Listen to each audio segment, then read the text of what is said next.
فرض نماز کے بعد سنت نہ پڑھیں تو کیا حکم ہے؟ کیا فرض نماز کے بعد سنت نہ پڑھنا گناہ ہے؟ وجاہت صاحب کراچی سے۔ جو سنتیں مؤکدہ ہیں نا، جیسے فجر سے پہلے کی 2 سنتیں، ظہر سے پہلے کی 4 اور ظہر کے بعد کی 2، مغرب کے بعد کی 2، عشاء کے بعد کی 2، یہ سنتیں نہ پڑھنا، اسی طرح جمعہ سے پہلے کی 4 اور جمعہ کے بعد کی بھی 4،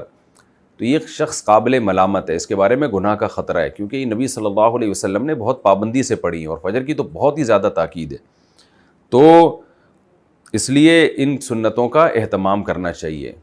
تو قابل ملامت عمل وہی ہوتا ہے جس میں جو برا عمل کہلاتا ہے، تو ایسے گناہ تو نہیں ہے کہ کوئی جیسے فرض چھوڑنے کا گناہ ملتا ہے، لیکن